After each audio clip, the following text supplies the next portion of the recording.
အားလုံးမင်္ဂလာပါဒီနေ့ဗီဒီယိုလေးကတော့ Dual Speaker ပါဝင်ပြီးတော့ G85 processor အသုံးပြုပြီးတော့ထပ်မံဝင်ရောက်လာတဲ့ Android smartphone သစ် Tecno Spec 20လေးကို unboxing လုပ်ပြီးတော့အတူတူကြည့်မှာဖြစ်ပါတယ် Tecno Spec 20ပါ 8256GB version ကို 39,000 ဝန်းကျင်နဲ့ဝယ်ယူရရှိနိုင်မှာဖြစ်ပါတယ်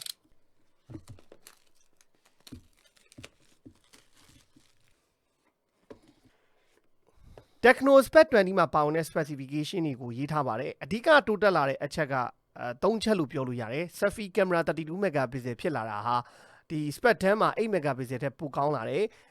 SOC က MTK G85 အသုံးပြုပေးထားတာလေရခင် version Spec 10ထက်ပိုကောင်းလာတယ်နောက်ထပ်ပိုကောင်းလာတဲ့အချက်က stereo dual speaker တက်ဆင်ပေးထားတာဟာ Android smartphone တစ်လုံးအနေနဲ့တော်တော်မိုက်တဲ့အချက်ဖြစ်တယ်ပေါ့ကင်မရာကတော့ဒီမှာမြင်တဲ့အတိုင်း50 megapixel main camera ပါမယ်9000 mAh battery 18W fast charging support ပေးမယ်ပေါ့နော်ကျွန်တော်တို့အထူးသဖြင့်ကတော့ RAM 8256GB ပါဝင်တာဖြစ်တဲ့အတွက်လေတော်တော်များများသဘောကျပါလိမ့်မယ်ပြီးတော့မှကျွန်တော်ဒါဖောက်ကြည့်မယ်ပေါ့နော်ကျွန်တော်တို့ user guide catalog ပါမယ် mobile legend နဲ့ collaboration လုပ်ထားတဲ့ညီဒီမဲ့ချောင်း sticker လေးတွေပါတယ်မနော်ချောင်းရယ် cloud ရယ် min စစ်သားရယ် sticker လေးတွေပါမယ်နောက်ထပ်ကတော့ပုံမှန်ပါနေကြကျွန်တော်တို့ silicon အပျော်လေးပါပါမယ်81 charging ကောင် Type C ဂျိုးလေးပါပါမယ်ကဲတော့ကျွန်တော်ဖုန်းလေးကိုကြည့်အောင်ပါ Tecno Spec 20လေးရဲ့ back cover design တာနာပါ Android smartphone တွေရဲ့ထုံးစံအတိုင်းကတော့ကျွန်တော်တို့ plastic back plastic frame ကိုပဲလာတယ်မြင်နေကြပုံစံတွေအတိုင်းပဲကျွန်တော်တို့ flat cover flat frame design ကိုပဲသုံးပေးထားတာတွေ့ရတယ်အထူးအနေနဲ့ကလည်းရခင်ထွက်ခဲ့တဲ့ Spec 10နဲ့အတူတူပဲဒါ 8.45mm ပဲရှိတယ်အလေးချိန်အနေနဲ့ကတော့ 193g ပဲရှိတာဆိုတော့အရင်ကြီးလေးတဲ့ထဲမှာတော့မပါဘူးဒီဇိုင်းအသားနာအနေနဲ့ထူးခြားသွားတာက Spec 10မှာကဒီကျွန်တော်တို့ဒီ camera band ဒီကလုံးဝမထည့်ပေးထားဘူးပေါ့ Spec 20မှာတော့သူ camera band ဒီ square ပေါ့နော်4000ပုံစံ camera band လေးထည့်ပေးထားတယ်အဲ့တော့ camera band တစ်ခုပါဝင်လာတာဖြစ်သွားတာနဲ့အညီနည်းနည်းလေးတော့ထူတရားရောင်ပုံစံလေးဖြစ်သွားတယ်ပေါ့ပါဝင်တဲ့ကင်မရာကတော့အတူတူပဲကျွန်တော်50 megapixel main camera ပါမယ်2 megapixel AI sensor တစ်ခုပါမယ်ပေါ့ဒီမဲ့ထုံးစံတိုင်းကျွန်တော်ဒီမဲ့ Tecno Spec ဆိုပြီးတော့ရေးပေးထားတယ်သူ body cover အသားနာကတော့ match finish ပုံစံပဲပြုလုပ်ပေးထားတာဖြစ်ပြီးတော့နောက်ကထည့်ထားတဲ့ဒီအနက်ရောင်မှာထည့်ထားတဲ့ဒီ texture လေးတွေ design အသားနာလေးတွေကလည်းယောက်ျားလေးကြိုက်မဲ့ပုံစံအနေထားမှာတော့ရှိတယ်ကျွန်တော်တို့ဟို cover တက်မကင်မှုဆိုရင်လည်းအစင်တော့ပြင်နိုင်တယ်ပေါ့နော်ဒါလက်ရထင်နိုင်မှုကိုရှော့ရှားနိုင်ဖို့ကတော့ထုံးစံတိုင်းပဲ matte finish ပဲပါတာဖြစ်ပါတယ်ပေါ်ဘက်မှာတော့ကျွန်တော်တို့ဒီမှာ speaker တစ်လုံးပါတယ်ပေါ့နော် dual speaker ပါဝင်တာဖြစ်တာနဲ့အညီဒီမှာ speaker တစ်လုံးဒီဘက်ဘေးမှာတော့ကျွန်တော်တို့ volume up down power button မှာပဲ side mount fingerprint ကိုတက်ပေးထားတယ်အောက်ဖက်ချမ်းမှာတော့ speaker တစ်လုံးပါမယ် type C port ပါမယ် mic ပါမယ်3.5mm audio jack port ပါပါမယ်ကျွန်တော်ဒီဘက်မှာတော့ SIM slot လေးထည့်ပေးထားပါတယ် SIM slot အနေနဲ့ကတော့ 3cat slot ဖြစ်ပြီးတော့ single 2cat memory cat ပြိုင်တူထည့်သွင်းအသုံးပြုနိုင်မှာဖြစ်ပါတယ် display ပိုင်းအနေနဲ့ကတော့ကျွန်တော်တို့ဘာမှတိုးတက်ပြောင်းလဲလာခြင်းမရှိဘူးကျွန်တော်တို့ Spec 10 တုန်းကလိုပဲ IPS LCD HD+ resolution ကိုပဲကြည့်ရမယ် screen size ကလည်းအတူတူပဲ 6.6 inch ကိုကြည့်ရမယ်ပေါ့ကျွန်တော်တို့ pan show လေးနဲ့လာတာသဘောကျစရာကောင်းတယ်နောက်ဒီ Tecno မှာပါနေကြ dynamic port feature ပေါ့ iPhone ရဲ့ dynamic island နဲ့တူတဲ့ notification တက်တဲ့ feature လေးကလည်းဒီကောင်မှာအသုံးပြုရမယ်အတိုးတက်လာဆုံးလို့ပြောလို့ရတာသူ့ရဲ့ selfie camera အနေနဲ့32 megapixel selfie camera ပါဝင်လာတာရေစက်ရဲ့စွမ်းဆောင်ရည်ပိုင်းအတွက် G85 SOC သုံးပေးထားတာရေကတော့ဒါကျွန်တော်တို့တိုးတက်လာတဲ့အချက်လို့ပြောလို့ရပါတယ်နောက်ထပ်မပြောင်းလဲတဲ့အကြောင်းအရာတွေမှာ Android smartphone ဖြစ်တာနဲ့ညီကျွန်တော်တို့ဒီချင်းလေးတွေ bezel လေးတွေကတော့အနည်းငယ်ထူတဲ့အနေအထားမှာရှိပါတယ်အဲ့တော့ကျွန်တော်ဆက်လက်လေးလုပ်ပြီးကြည့်ရအောင်ပါကျွန်တော်တို့အခုမြင်တွေ့နေရတော့ Spec 20လေးကိုမြင်တွေ့ရမယ့် design color အနေအထားပေါ့နော်ဆက်လက်လုပ်ပြီးရင် display ရဲ့ brightness ကိုကျွန်တော်တစ်ချက်ကြည့်ရအောင်ကျွန်တော်တို့ဖုန်းရဲ့ brightness အနေနဲ့ကတော့နည်းနည်းလေးနည်းတယ်လို့ခံစားရတယ်ပေါ့နော်ဒါကျွန်တော်ဒါအလင်းဆုံးကိုထားတဲ့အနေထားပါအဲ့တော့ brightness နည်းတယ်လို့တော့ခံစားရတယ်90Hz refresh rate ပါတာကျွန်တော်ပြီးရင်ပြပေးမယ်နောက်Google service ဘာညာကတော့ Tecno phone တွေက official global အလုံးဝင်တာနဲ့အညီ Google service အားလုံးကပါပြီးသားနောက်ထပ်ဒီ Android smartphone တစ်ခုအနေနဲ့သုံးလို့ကောင်းတဲ့အချက်တစ်ခုက Tecno တွေကဒီ call recording ဘာညာသုံးမယ်ဟိဆိုရင်အတန်ဖမ်းနေပါသည်လို့မအော်ဘဲနဲ့သုံးလို့ရတာကောင်းတဲ့အချက်HD+ resolution ဖြစ်တာနဲ့အညီတော့ကျွန်တော်တို့နည်းနည်းလေးဒီလိုတေချာစိုက်ကြည့်တဲ့ဟိဆိုရင်တော့ display က pixel တွေကနည်းနည်းလေးဖွာဆုပ်ဖြစ်ချင်တဲ့အနေထားမှာတော့ရှိတယ်ဒါတော့ဒါ HD resolution တွေကဘယ် brand မှာပဲသုံးဒီလိုဖြစ်တတ်တဲ့အနေအထားမှာရှိတာပါနောက်ကျွန်တော်ဒီမဲ့ display နဲ့ brightness မှာ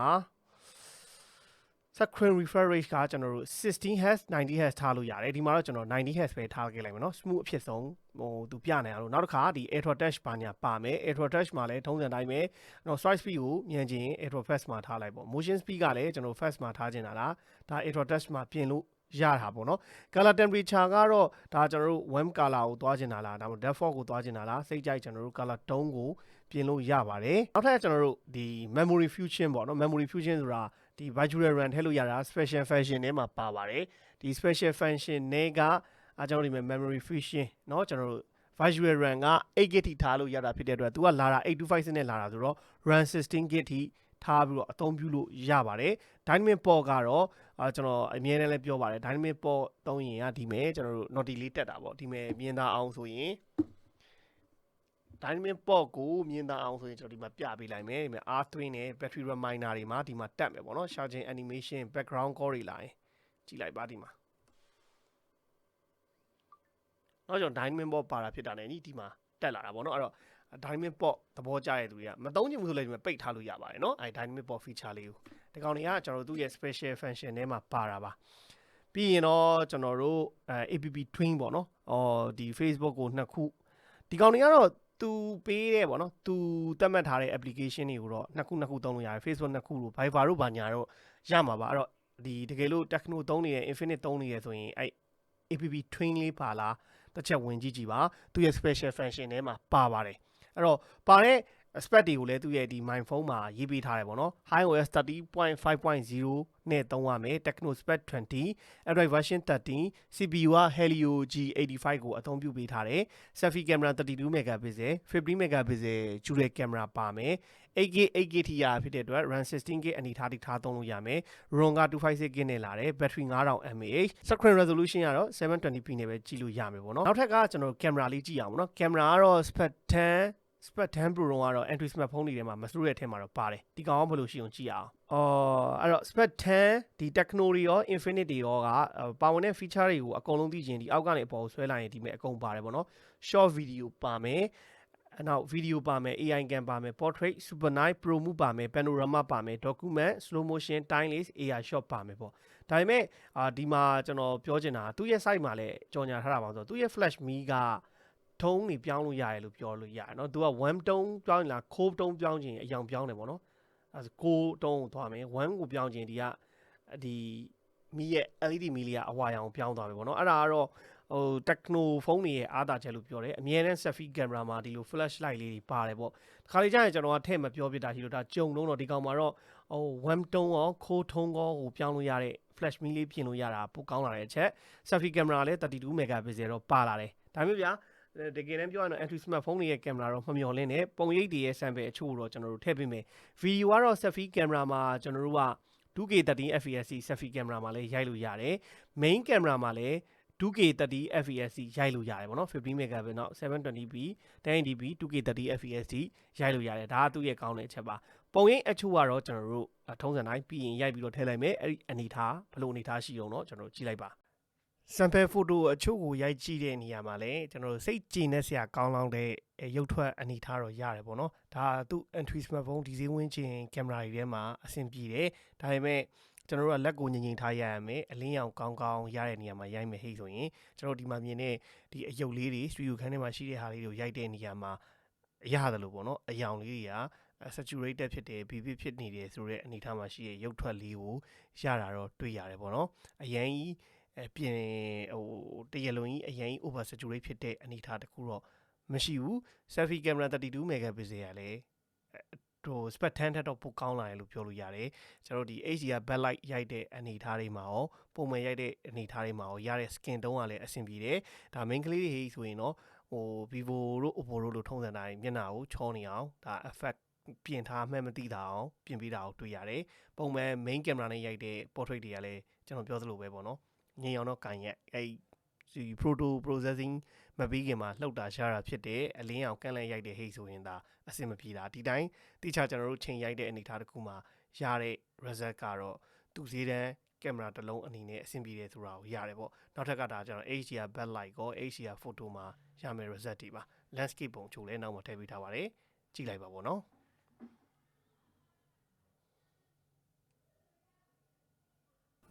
ရုပ်ထွက်တဲ့အတန်လေးကိုတစ်ချက်ကြည့်အောင်ပေါ့နော်ဒါအတန်ကတော့မြင်တဲ့အတိုင်းတော့ speaker နှစ်ခုပါတယ်ပေါ့နော်ဒီအပေါ်မှာတစ်လုံးအောက်မှာတစ်လုံးကဲအဲ့တော့ကျွန်တော်ဝင်ကြည့်အောင်ပါအဲ့တော့ထုံးစံတိုင်း feature player သူ့ရဲ့ media player feature player ထဲမှာ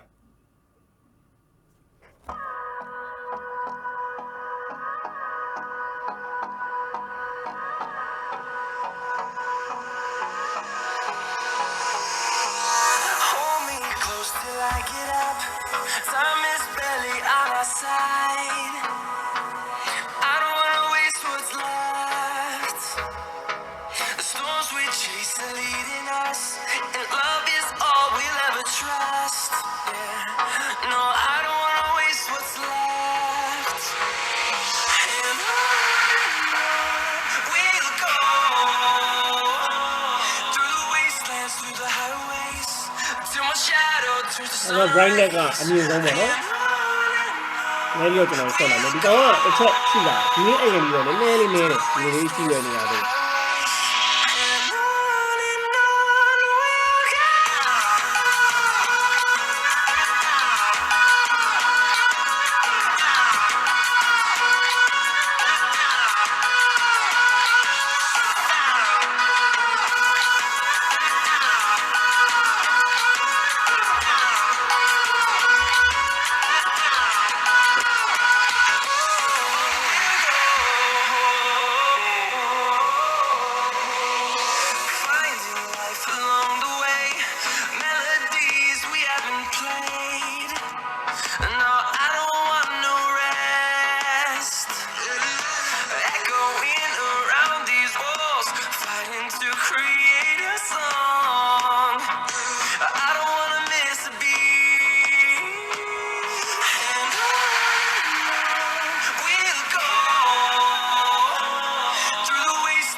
အခုမြင်တွေ့ခဲ့ရတော့သူ့ရဲ့ display ရုပ်ထွက်အတန်လေးတွေပါအတန်ကတော့ကျွန်တော်တို့ဒီ Android smartphone တစ်လုံးအနေနဲ့ USB ကပါလာပြီးရတဲ့အတန်ထွက်တွေဟာစိတ်ကြည်နေတဲ့ဆရာကောင်းတဲ့အနေအထားမှာရှိတဲ့အတန်တော့ရတယ်ပေါ့ဗျာဒါ upper mid range တို့ flagship level speaker တွေလောက်မကောင်းဘူးဆိုပေမဲ့တော်တော် USB ကပါတဲ့ speaker အဆင်ပြေလာတယ် display ပိုင်းအနေနဲ့ color အရောင်ရုပ်ထွက်အနေအထားကိုပြောရရင်မဆိုးအဆင်ပြေတယ်ကြည့်လို့တော့ဖြစ်တယ်အရင်ဖွေးဘက်ကိုတော့မသွားဘူးဒါပေမဲ့အဓိကပြဿနာကတော့ဒီ 720p resolution ဖြစ်နေတာကြောင့်ပုံမှန် Full HD Plus resolution ကြည့်နေကြသူဆိုရင်တော့နည်းနည်းရုပ်ထွက်ကဖားတာဖြစ်နိုင်တယ်ပုံမှန် end user တွေနဲ့တော့မမြင်နိုင်ဘူးပေါ့နော်ဒါကတော့ကျွန်တော်မြင်တဲ့အမြင်တော့သူ့ရဲ့ဒီ speaker ရဲ့အကျေဟာကျွန်တော်တို့အများဆုံး decibel 111.3 decibel ဆိုတော့အတန်တော်တော်ကျယ်တယ်လို့ပြောလို့ရတဲ့အထက်မှာပါပါတယ် speaker ကတော့အဲ့တော့နောက်ထပ်ကတော့ထုံးစံတိုင်းသူ့မှာပါဝင်တဲ့ကျွန်တော်တို့ဒီ G85 မှာရနိုင်တဲ့ gaming setting လေးတွေကျွန်တော်တစ်ချက်ဝင်ကြည့်အောင်ပေါ့နော်ဒါတော့ကျွန်တော် Spec 20မှာ mobile legend ကိုစော့ရင်ရနိုင်မဲ့ graphic setting တွေပါ frame rate ကတော့ကျွန်တော်တို့ high ထိပဲရတယ်ဒါပေမဲ့ graphic ကတော့ကျွန်တော် ultra ထိပွင့်နေပေါ့နော် graphic က ultra ထိပြီးတယ်သူရဲ့ recommend ပေးတာတော့ medium high နဲ့စော့ရင်ပို့ပြီးတော့ smooth ဖြစ်ဖြစ်အဆင်ပြေပြေဆော့လို့ရနိုင်မယ်လို့တော့ပြောတယ်ဒါပေမဲ့ ultra တိထားဆော့မယ်ဟိဆိုရင်လည်းကျွန်တော် ultra တိထားပြီးတော့ဆော့လို့ရပါတယ်เนาะဒါရမယ် graphic setting တွေကျွန်တော်ပြခဲ့တာဖြစ်ပါတယ် patch ကြီးကတော့ကျွန်တော် G85 ဆိုရင်ပုံမှန်တွေ့နေကြ smooth ultra balance ultra HD height တော့ရလိမ့်မယ်ဒီကောင်မှလည်းကျွန်တော် gain တက်ဖို့မလို့မျိုး feature လေးတွေတော့ပါတယ်ပေါ့နော်ဒီမဲ့ကျွန်တော်တို့ဟို floating window ပုံစံမျိုးမတွေ့တာကတော့ကျွန်တော် voice changer တော့မတွေ့ဘူးတခုကောင်းတာကကျွန်တော်က gain setting တွေကိုပို့ပြီးတော့ဒီအယောင် color တွေပြင်ချင်ဒီမဲ့ graphic enhancement ဆိုပြီးတော့ကျွန်တော် colorful နဲ့ကြည့်ချင်လား soft နဲ့ကြည့်ချင်လားနောက်ဒီဘက်မှာ realistic နဲ့ကြည့်ချင်လားကျွန်တော်အဲ့ဒါကိုပြင်လို့ရတယ်ပေါ့နော်ဒီမဲ့ full step sound ဆိုတာ patch ကြီးဘာညာဆော့ရင်ဒီခြေတံတွေကိုပို့ပြီးတော့ကြာအောင်လို့ increase full step sound ဘာညာဒီမဲ့ on off လုပ်ပြီးတော့လေဒါလုပ်လို့ရတဲ့ feature ပေါ့မတွေ့တာကတော့ဘာမတွေ့ဘူးလို့ဆိုတော့ကျွန်တော်တို့အခုနပြောတဲ့ voice changer တော့ကျွန်တော်မတွေ့ဘူးဗျဒီထဲမှာပေါ့နော်နောက်ပြီးရင်ကျွန်တော် mood တွေကိုဒီမဲ့ power saving mood တို့equilibrium တို့ performance mood တို့ကျွန်တော်ပြောင်းပလိုက်လို့ရတယ်ပေါ့နော်အဲ့တော့ကိုကတကယ်လို့ gain heavy usage သုံးချင်တဲ့ဟဲ့ဆိုတော့ performance mode မှာထားပြီးတော့ ဆော့ပေါ့ဗျာဒါပေမဲ့ gain heavy ဆော့မယ်ဆိုတော့အားမပေးဘူးเนาะဒါကျွန်တော် daily G85 ကဘယ်လိုပဲသူတို့ company တွေကညှို့နေကောင်းနေပဲပြောပုံမှန် usage တက်တော့ကောင်းတယ် gain heavy ဆော့မဲ့သူအတွက်ဆိုရင်တော့ G85 ကရွေးတဲ့ SOC ထဲမှာတော့မပါတော့ဘူးပေါ့เนาะ gain heavy ဆော့မဲ့သူလဲဆိုဘာလို့ဆိုတော့အရင်ထွက်ခဲ့တဲ့ဒါ Infinite ဆို Hot 13 Tecno ဆိုရင် Spec Pro မှာသုံးထားတဲ့ G88 တောင် Pro ပူတယ်လေးတယ်ထစ်တယ်ပြောနေကြတာမလို့ပါအဲ့တော့ setting မှာကျွန်တော်တစ်ချက်ပြပေးမယ် graphic and audio မှာ HD ဆိုရင်တော့ high ကျွန်တော်တို့ balance ဆိုရင်တော့ ultra ရမယ် smooth ဆိုရင်တော့ ultra ရမယ်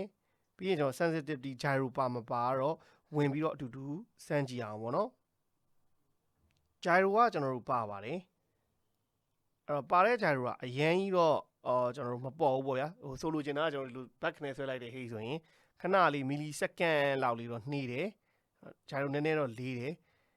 ပါတော့ပါတယ်เนาะ gyro လည်းပါပါတယ်ရတဲ့ graphic setting တွေကအခုနဟာပဲပေါ့နော်ကျွန်တော်တစ်ခါထပ်ပြောမယ်เนาะအရင်ကြီး gain heavy ဆော့မဲ့သူဆိုရင်တော့ G85 ကမကောင်းပါဘူးเนาะကဲဟုတ်ပြီရပါပြီ okay ပါအဲ့တော့ကျွန်တော်ဒီနေ့ Spec 20လေးကို unboxing လုပ်ပြီးတော့ first impression အနေနဲ့ပြောရမှာဟဲ့ဆိုရင် design ပိုင်းအသွင်ပြင်လက္ခဏာတော့ဒီ camera ဘိုင်းကဒီ camera band လေးပိုအပူဆောင်ပါလာတာဟာ Spec 10ထက်ပိုပြီးတော့ design ပိုင်းပြောင်းလဲသွားတဲ့အချက်လို့ပြောလို့ရတယ်ဒါပေမဲ့ကျွန်တော်တို့ပုံစံ design ကတော့ flat ကပါ flat frame နဲ့ပဲထွက်တယ်တိုးတက်အဓိကတိုးတက်လာတာကျတော့စွမ်းဆောင်ရည်ပိုင်းအတွက် MTK G85 ကိုထည့်ပေးလိုက်တာရဲ့ဒီ selfie camera 32 megapixel ပါဝင်လာတာဟာပြီးခဲ့တဲ့နှစ်ကထွက်ခဲ့တဲ့ Spec 10ထက်ပိုကောင်းတဲ့အချက်လို့ကျွန်တော်တို့ပြောလို့ရတယ် camera 15 megapixel ကအတူတူပဲပုံရိပ်တွေကတော့ကျွန်တော်ဒီ Android smartphone တွေရဲ့ထုံးစံတိုင်းဟိုအရင်ကြီးတော့ camera ကို hide ပြီးတော့မဝင်နဲ့ဒါပေမဲ့ကျွန်တော်တို့ဒီထဲမှာရိုက်ကြည့်တဲ့ sample photo ရှိမှလည်းပြခဲ့တဲ့အနေအထားတစ်ခုမှာဟိုကိုကလက်ညင်အောင်ကင်ပြီးတော့အလင်းရောင်ကောင်းကောင်းရတဲ့နေမှာရရင်တော့ဒီဈေးဝန်းကျင်မှာအဆင်ပြေတဲ့ပုံထွက်အချို့ကိုရတာတော့တွေ့ရမယ်ဒီ display နဲ့ speaker ဘိုင်းကတော့ speaker ကကျွန်တော်တို့ဒီ dual speaker နှလုံးပါဝင်လာတာကတော့အတန်ထွက်ပိုင်းအနေနဲ့တထောင်တနေရာက Spec 10ထက်ပိုကောင်းလာတဲ့အတွေ့အကြုံကိုခံစားရမယ် display ကတော့ပြောင်းလဲတိုးတက်လာခြင်းမရှိဘူးဒါ 720p resolution နဲ့ပဲဆိုတဲ့အတွက်ကတော့ကျွန်တော်တို့ဟိုကိုကကြီးများတဲ့သူဖုန်းကိုတေချာစိုက်ကြည့်တဲ့သူဆိုရင်တော့နည်းနည်းရုပ်ထွက် pixel လေးတွေဖော်တာရှိပေမဲ့ color အယောင် saturation ပြတာကတော့သူ LCD panel မှာဟိုအယောင်အဆင်ပြေပြတယ်ပေါ့ဗျာအရင်ဖြူဖြူဝေးကြီးမရှိဘူးဒါကျွန်တော်တို့စမ်းကြည့်ရရနောက်ပါဝင်တဲ့ battery 5000 mAh ကတော့တေးကြတယ်ကျွန်တော်တို့ဒီဈေးဝန်းကျင်ဖုန်းတွေမှာပါနေကြအနေထားအောင်မှာသူက18 watt charging support ပေးထားတာဖြစ်တဲ့အတွက်တော့ဟိုအရင်မကောင်းဘူးဆိုတာထက်လုံလောက်တဲ့လုံလောက်တဲ့ battery လုံလောက်တဲ့အာသွင်းစနစ်ပါတယ်လို့တော့ပြောလို့ရတယ်ပေါ့နောက်ထပ်အကုန်လုံးကြိုက်မဲ့ချက်ကတော့ဗျာ8256ကို39,000ဝန်းကျင်နဲ့ဝယ်လို့ရတာကိုသဘောကျနိုင်တဲ့အချက်ဖြစ်ပါတယ်နောက်ကာဗာကတော့ဒီကျွန်တော် matte finish ဖြစ်တာနဲ့အညီလက်ရမထင်ဘူးထင်ပြီမဲ့ကျွန်တော်ဒီမဲ့ stand နေတော့ကင်တဲ့အချိန်မှာတော့လက်ရလေးနည်းနည်းလေးတော့ထင်ခြင်းတဲ့အနေအထားတစ်ခုမှရှိပါတယ်အဲ့တော့ဟိုရွေးချယ်စရာများတဲ့ G85 ဖုန်းတွေထဲမှာနောက်ထပ်ရွေးချယ်စရာ Tecno Spec 20ရဲ့လေးရလဲဈေးကွက်ထဲမှာဝယ်ယူရရှိနိုင်ပါပြီလို့ပြောရင်းနဲ့ကျွန်တော်တို့ရဲ့ဒီနေ့ unboxing လေးကိုဒီမှာနေအဆုံးသတ်ပါတယ်အားလုံးဘိုင်ဘိုင်ပါခင်ဗျာ